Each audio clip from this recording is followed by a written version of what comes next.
Hello friends, welcome to language facts. आज हम अपने लेक्चर को कंटिन्यू करते हैं। हम बबल सॉर्ट देख रहे थे, हमने उसका प्रोसेस देखा कैसे किया जाता है। आज हम उसका कोड देखते हैं, कैसे हम लिखते हैं। हमने प्रोसेस समझ लिया था, आज हम उसका कोड देखते हैं। कोड देखते हैं। हमने मेन से स्टार्ट किया, एक एरे हमें डिफाइन करना होता है, वो हमने डिफाइन कर लिया। आगे के जो भी हमारे वेरिएबल्स हैं वो आगे साथ साथ जो भी हम लिखते जाएंगे वो डिफाइन भी करते जाएंगे, डिक्लेयर कर देंगे। पहले हम नंबर ऑफ एलिमेंट्स एंटर करवा लेते हैं यूजर से। मैंने नंबर ऑफ एलिमेंट्स एंटर करवा लिए। उसके बाद क्या किया, उनको नंबर ऑफ एलिमेंट्स तो एंटर करा लिए, कितने चाहिए, मतलब एरे की जो हम ये 100 मैंने एज अ साइज वैसे ले रखा है, लेकिन यूजर को कितनी चाहिए वो हमने एंटर करवा ली। उसके बाद एलिमेंट्स एंटर करवाएंगे। वो कैसे एंटर कराते हैं वो हमें आता है, यही लूप की हेल्प से, सिंपली लूप की हेल्प से हम उसको एंटर करा लेंगे। ये तो आ गया हमें समझ में। मेन लॉजिक, जो बबल सॉर्ट का मेन लॉजिक है वो। अब क्या करना है हमें, इसमें भी दो लूप लगेगी। दो लूप कैसे लगेंगी, एक जो जितने पासेस हो रहे हैं वो वाली, और एक दूसरी मैं आपको समझाती हूँ। देखो ये वाली तो पासेस वाली है। फोर एक वेरिएबल हमने वैसे ले लिया, c is equal to 0, c is less than n-1 क्यों किया हमने, c प्लस प्लस, ये तो हमें समझ में आ गया। भी n-1 क्यों किया, देखो इसमें 4 एलिमेंट्स हैं, 1 2 3 4, 4 एलिमेंट्स हैं। पास कितने हुए, 3। ठीक है, टोटल पासेस कितने बने, 3।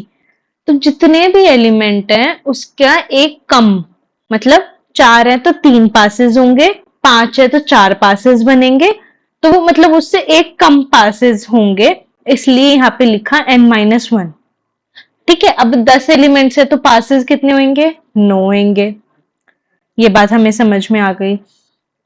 देन 4 एक हमने वेरिएबल ले लिया फिर से, d is equal to 0, d is less than n-1 minus c d plus plus. तुम्हें n-1 तो समझ में आ गया होगा, वही ये ऊपर वाला जो लॉजिक है, n-1 तक तो चलेगा ही। लेकिन ये माइनस c क्या है वो मैं बताती हूँ। पहले हम नीचे का लॉजिक समझेंगे, उसके बाद ये समझेंगे। ठीक है, क्या होगा, if array of d is greater than array of d plus 1, मतलब एरे ऑफ d, हमारा फर्स्ट एलिमेंट ले लिया d, और d प्लस 1 सेकेंड एलिमेंट ले लिया, कि क्या 3 0 से बड़ा है, ये कंडीशन ली है इसमें। Array of d is greater than array of d plus 1, तो क्या करेंगे, हाँ, बड़ा तो था, अब 3 यहाँ 0 से बड़ा तो था, तो अब स्वैपिंग कैसे होगी। कुछ बच्चों को आता होगा, कुछ अभी समझ लो जिनको नहीं आता, बहुत इजी है। एक वेरिएबल ले लिया स्वैप, जिसमें जो ये d वाला एलिमेंट है, मतलब जो यहाँ पे 3 वाला एलिमेंट था ना, उसको स्टोर कर लिया स्वैप के अंदर। अब स्वैप की वैल्यू क्या हो गई, 3 हो गई। तो अब एरे ऑफ d, ये वाला फर्स्ट पोजीशन तो खाली होगी, उसमें क्या भर दिया हमने, एरे ऑफ d प्लस 1, मतलब 3 वाला तो हमने स्वैप को दे दिया। अब ये वाली पोजीशन खाली हो गई, तो अब इसकी जगह हम क्या लाए, 0 को ले आए। अब array of d plus 1, array of d plus 1 खाली होगा, क्यों, इसने d को दे दिया। अब d प्लस 1 में क्या वैल्यू डालेंगे, हम 3 डाल देंगे, स्वैप की वैल्यू डाल देंगे। स्वैप के अंदर क्या था, 3 था, 3 हमने डाल दिया। मतलब क्या किया, 3 को हटाया, 0 को यहां ले आए, फिर 3 को वहां ले गए। अच्छे से बैठ के समझना, बहुत इजी है, समझ में आ जाएगा। ठीक है, वीडियो को दोबारा देख लेना नहीं समझ में आए तो। ये स्वैपिंग होती है। अगर नॉर्मली, जैसे ये तो बबल सॉर्ट का है, अगर हमें नॉर्मल वेरिएबल्स की स्वैपिंग करनी है तो भी यही लॉजिक लगता है स्वैपिंग का। तो ठीक है, ये हमें समझ में आया।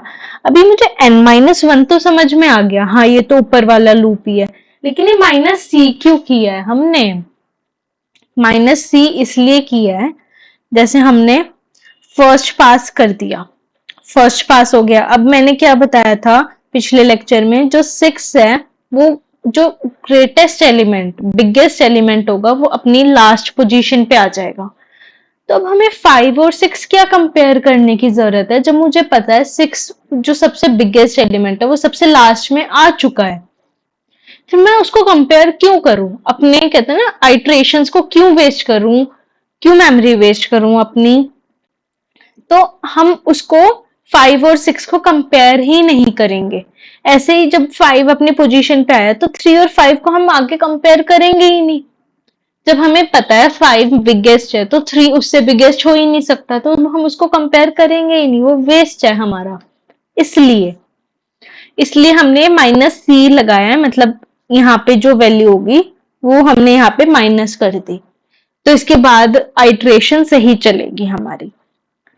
ठीक है, तो अब बस हमने प्रिंट करा दिया हमारा जो सॉर्टेड एरे है, sorted list in ascending order, normally हमने प्रिंट करा दिया एरे को। समझ में आया इतना? अब हम इसको प्रैक्टिकल करके देखते हैं। ये हमने थ्योरी की है, को प्रैक्टिकल करके देखते हैं, ज्यादा अच्छे से समझ में आएगा। देखो,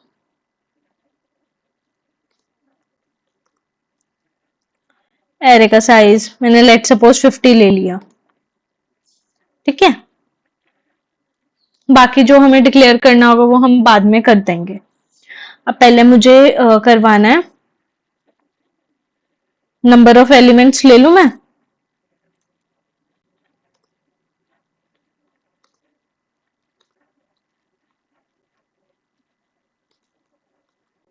यूजर से नंबर ऑफ एलिमेंट्स ले लिए मैंने।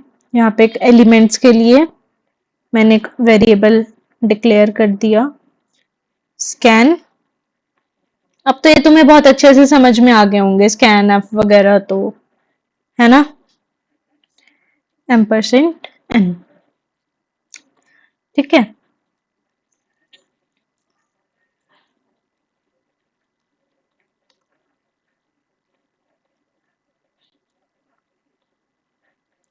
हमने एलिमेंट्स को एंटर करवा लिया। एंटर कैसे कराएंगे? एंटर हमेशा लूप में होंगे, सॉरी, लिए हमेशा लूप में जाएंगे।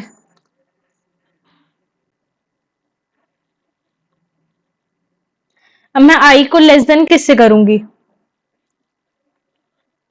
हमने जितने एलिमेंट्स एंटर कराए हैं उससे, नहीं तो हम array of sorry array of length लेते हैं हम, नहीं तो नहीं, अभी मेरे पास साइज है ही तो मैं उससे कंपेयर कर लूंगी। ठीक है,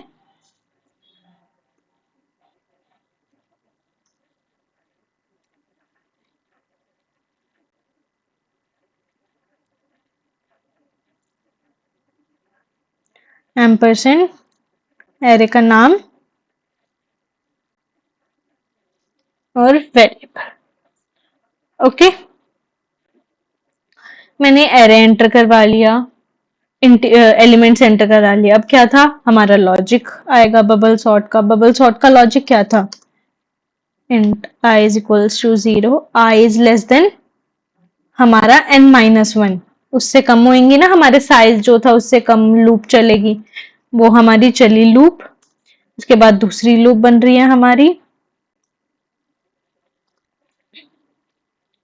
j is equals to 0, j is less than n-1 तो होगा ही, क्योंकि इतनी लूप ये चलेगी तो ये चलेगी। तो अब माइनस क्या होगा साथ में? माइनस आई भी होगा। ठीक है, देन j प्लस प्लस। अब सिंपल स्वैपिंग का लॉजिक आ जाएगा। If array of j is greater than array of j plus 1, ये समझ में आया? तो क्या हो जाए, हम एक वेरिएबल बना लेते हैं, मैं बना लेती हूँ स्वैप नाम का ही, या कोई भी नाम का बना सकते हैं, ऐसा जरूरी नहीं है।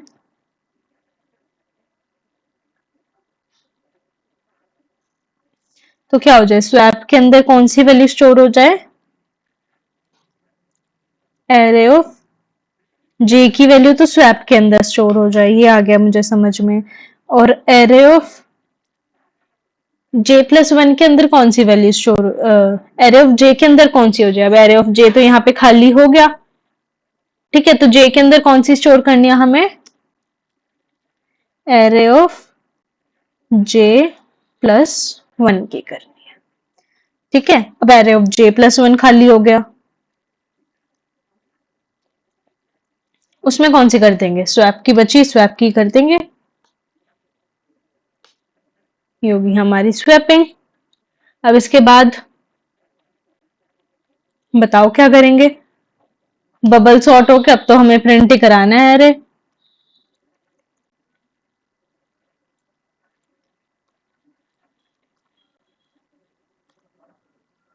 सॉर्टेड एरे को हम प्रिंट करा लेंगे फॉर लूप की हेल्प से।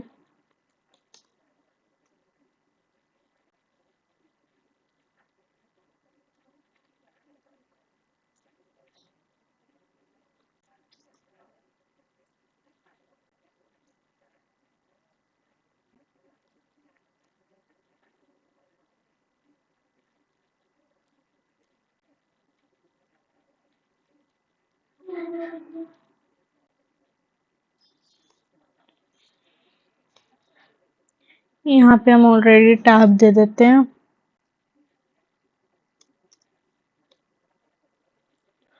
ठीक है। अब प्रोग्राम रन करके देखते हैं,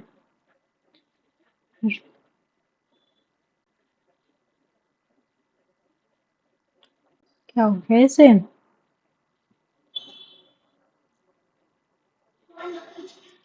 एंटर नंबर ऑफ एलिमेंट्स मैंने 5 एंटर कर दिए, तब एलिमेंट्स हमें एंटर करने हैं, मैंने कर दिए 2 3 4, यहाँ पे हमारा सॉर्टेड एरे, ये मैंने ऑलरेडी सॉर्टेड दिया था, हम इसको दोबारा से रन कर देते हैं।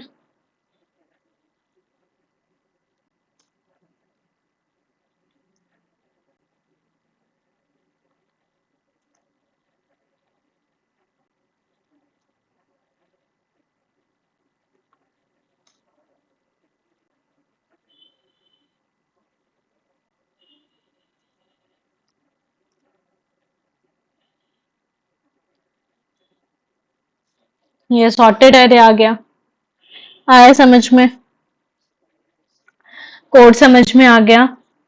अगर कोई डाउट है तो कमेंट बॉक्स में डाल देना, मैं जरूर रिप्लाई करूंगी तुम्हारे डाउट्स का। इस वीडियो को आज के लिए इतना ही रखते हैं। इस वीडियो को देखने के लिए थैंक यू। इस चैनल को सब्सक्राइब करने वालों का आभार।